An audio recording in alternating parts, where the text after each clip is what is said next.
नमस्कार. आजच्या व्हिडिओमध्ये मी तुम्हाला इंदिरा एकादशीची कथा सांगणार आहे.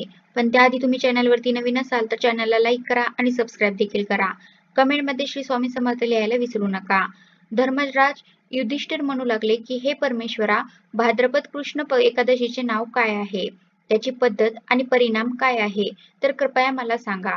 भगवान श्रीकृष्ण सांगू लागले की या एकादशीचे नाव इंदिरा एकादशी आहे.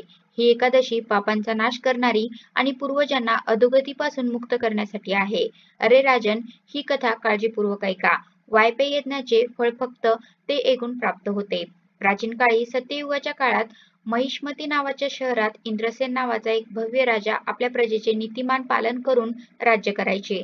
ते मुलगा, नातू आणि संपत्ती इत्यादी संपन्न होते आणि मोठे विष्णू भक्त होते. एके दिवशी जेव्हा राजा आपल्या बैठकीत आनंदाने बसले होते, तेव्हा महर्षी नारद आकाशातून खाली आले आणि त्यांच्या सभेला आले. त्यांना पाहून राजा हात जोडून उभा राहिले आणि पद्धतशीरपणे आसन आणि अर्घ्य अर्पण केले. आनंदाने बसून ऋषींनी राजाला विचारले, हे राजा, तुमचे 7 अंग चांगले कार्यरत आहेत का? तुमची बुद्धी धर्मात आणि तुमचे मन विष्णूच्या भक्तीत राहते का?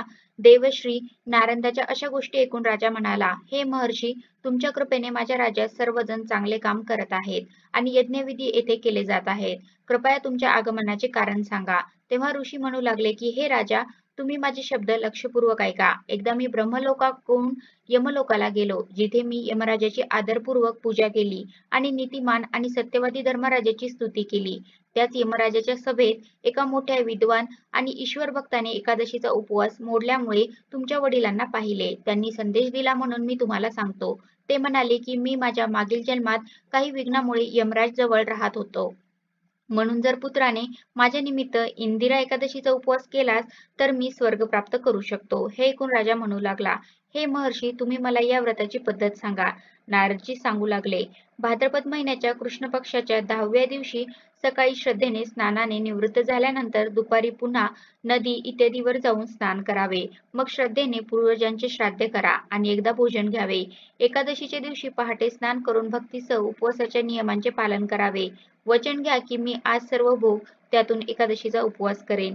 हे अच्युत, हे पुंडरीक्ष, मी तुमचा आश्रय स्नान आहे, तुम्ही माझे रक्षण करा. अशा प्रकारे शालिग्रामच्या मूर्तीसमोर विधी श्राद्ध केल्यानंतर पात्र ब्राह्मणांना फळांचे अन्न अर्पण करावे आणि दक्षिणा द्यावी.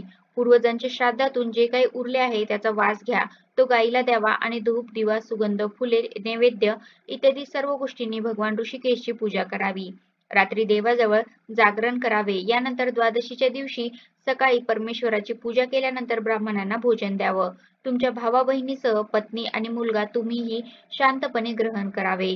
नारदजी म्हणू लागले की हे राजन, या पद्धतीने जर तुम्ही या एकादशीचे व्रत केले तर तुमचे वडील नक्कीच स्वर्गात जातील. असे म्हणत नारदजी दिसेनासे झाले. नारदजींच्या मते जेव्हा राजाने आपल्या दास प्रजेसोबत उपवास केला तेव्हा आकाशातून फुलांचा वर्षाव झाला आणि राजाचे वडील गरुडावर चढले आणि विष्णू लोकाकडे गेले. राजा इंद्रसेन देखील एकादशीचा उपवास न करता राज्य केल्यानंतर आपल्या मुलासह सिंहासनावर बसल्यावर स्वर्गात गेला. अरे युधिष्ठिर, मी तुम्हाला इंदिरा एकादशीच्या उपवासाचे महत्त्व सांगितले.